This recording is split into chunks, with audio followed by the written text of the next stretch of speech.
Hello and welcome to the profession 365। दोस्तों, एक ऐसी खबर लेकर आया हूँ जो आपके दिल को छू देगी और शायद रुला भी देगी। 12 जून 2025 सुबह के कुछ ही घंटे गुजरे थे जब एक बड़ी और दुख भरी खबर आई थी। एयर इंडिया का Boeing 7878 dream liner Ahmedabad airport के पास क्रैश हो चुका है। इस फ्लाइट में 242 लोग सवार थे, पैसेंजर्स और क्रू मिला के। पर सबसे हैरान करने वाली बात यह थी कि पूरे प्लेन में सिर्फ एक ही इंसान जिंदा मिला। अब तक जो हमें न्यूज सुनने को मिल रही थी कि सब इस एक्सीडेंट में मारे गए थे, लेकिन ऐसा नहीं है। एक इंसान जिंदा मिल चुका है।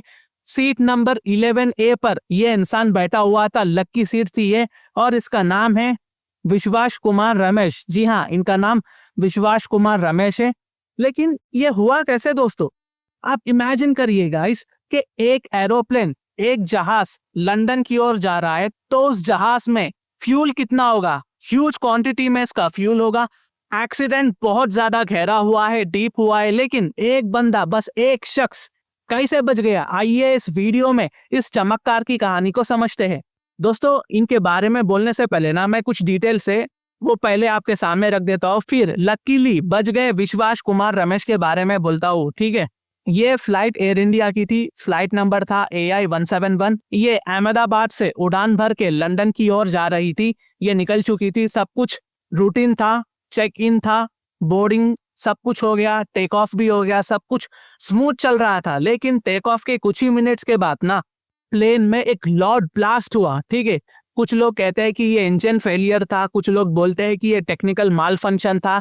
वेदर भी थोड़ा अनप्रिडिक्टेबल था, लेकिन वीडियो में तो साफ दिख रहा है कि वेदर बहुत अच्छा था। वेल एनीवे, प्लेन कंट्रोल से बाहर हो चुका था और अहमदाबाद के पास एक मेगानी एरिया नामी में ये फ्लाइट जाकर क्रैश हो गया। और दोस्तों, कुछ लोग कह रहे थे कि ये हॉस्पिटल पर क्रैश हुआ है। नहीं दोस्तों, ऐसा नहीं है। ये बोला जा रहा है कि हॉस्पिटल के कुछ डॉक्टर से वहां हॉस्टल में रह रहे थे, तो वहां पर क्रैश हुआ है। ये प्लेन हॉस्टल पर क्रैश हुआ है, और जैसे ही एरोप्लेन क्रैश होता है, एक जोरदार धमाका, आग के शोले, लोगों की चीखें, सब कुछ पल भर में खत्म हो गया। फायर ब्रिगेड, पुलिस, एम्बुलेंस सब भागकर साइट पर पहुंचे, लेकिन जब तक वो आए सब कुछ जल चुका था दोस्तों। ऑलरेडी लोग मारे जा चुके थे। नाउ मैं वीडियो के मेन मुद्दे पर आता हूँ। सब मर गए, पर 11A सीट पर हुआ क्या था? कैसा ये मिराकिल हुआ है और कैसा ये बंदा बच गया है? दोस्तों, क्रैश के बाद ऑफिशियल्स ने डिक्लेयर कर दिया कि नो सर्वाइवर्स। सब लोग मर चुके हैं, कोई जिंदा नहीं है, कोई उम्मीद नहीं बची है। लेकिन जब रेस्क्यू टीम जलते हुए लावे को क्लियर कर रही थी, तो एक रेस्क्यू वर्कर को कुछ हिला हुआ महसूस हुआ, ठीक है? तो वो तुरंत उस जगह गया। उसने देखा कि एक आदमी जमीन पे पड़ा है, लेकिन जिंदा है। उसकी आंखें खुली थी, वो ज्यादा बोल नहीं पा रहा था, मतलब बहुत ज्यादा पैनिक में था वो। उसके चेहरे पे थोड़ा खून था, कपड़े जले हुए थे थोड़ा बहुत, लेकिन सांसें चल रही थी। और यहाँ पर वीडियो में देख सकते हैं कुछ इंजरीज आई है, स्पेशली फेस पर आई है। उस आदमी का नाम था विश्वास कुमार रमेश। जी हाँ, इनकी उम्र 40 साल थी। और याद रखिए, भले ही इनका नाम इंडियन दिखता हो, लेकिन ये इंडियन नहीं है, बल्कि ये ब्रिटिश सिटीजन है। जी हाँ, ये ब्रिटिश सिटीजन है। और इनका सीट नंबर था 11A सीट पर ये बैठे हुए थे। यहाँ पर आप देख सकते हैं दोस्तों, ये चल रहे हैं, चलकर जा रहे हैं, फोन इनके हाथ में है। जरूर इनके पेरेंट्स इनसे बात कर रहे थे। और यहाँ पर आप देख सकते हैं, ये फोटो को देखकर ये मत समझना कि ये मर चुके हैं, ये जिंदा है। वेल, इनका ट्रीटमेंट चल रहा था, तभी डॉक्टर्स या कोई पुलिस ऑफिसर ने इनका फोटो खींचा हो, ठीक है? लेकिन सवाल ये है कि ये जिंदा कैसे बचे? The science and the luck. जी हाँ, एक्सपर्ट्स अभी तक हैरान है। पूरा प्लेन जल गया, सब बॉडीज कार्बन में बदल गई, तो फिर ये आदमी जिंदा कैसे बचा? इन्वेस्टिगेटर्स कहते हैं दोस्तों, प्लेन क्रैश होने से पहले कुछ सेकंड्स के लिए प्लेन का जो नोस था ना, नोस वाला पार्ट, वो ऊपर गया।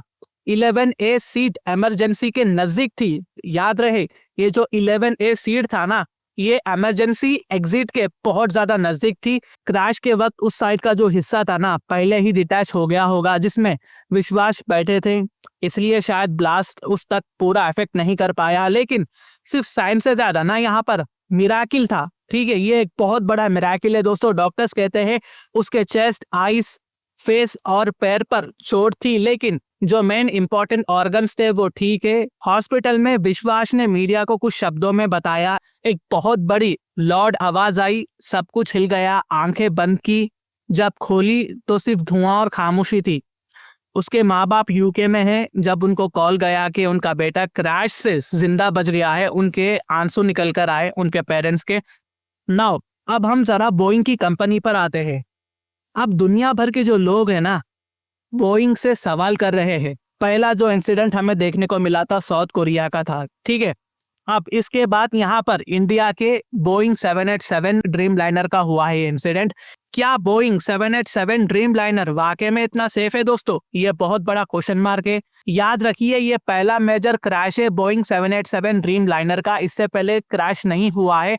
तो क्या यहाँ पर डिजाइन की गलती है, या फिर बोइंग कुछ पैसे कमाने के लिए, प्रॉफिट बचाने के लिए सस्ते पार्ट्स डाल रहा था, लो क्वालिटी पार्ट्स डाल रहा था, या फिर सेकेंड हैंड पार्ट्स डालकर चला रहा था बोइंग 787 ड्रीम लाइनर को? क्या वाकई में कोई मैकेनिकल या सॉफ्टवेयर ग्लिच था इसमें? ये बहुत बड़े सवालात हैं जो हमारे सामने हैं।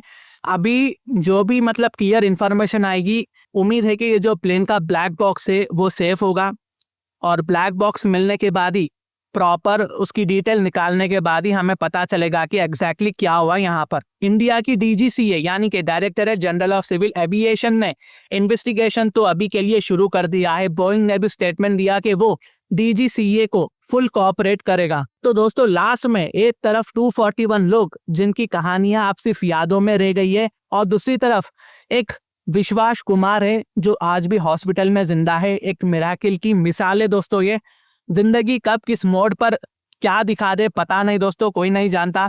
ये कहानी सिर्फ एक क्रैश की नहीं है बल्कि एक जिंदगी की भी है। उम्मीद करता हूँ वीडियो आप लोगों को समझ आ चुका होगा, क्या हुआ था, कौन बचा है। तो ये कुछ अपडेट्स थी जो मैंने आप तक लाया है, और दुख के साथ मुझे कहना पड़ रहा है कि अगर आपको मेरी वीडियो पसंद आई तो इंटरनेशनल अफेयर्स के लिए आप मेरे चैनल को सब्सक्राइब कर सकते हैं। Thank you for watching, thank you for listening, and I always say God bless you all.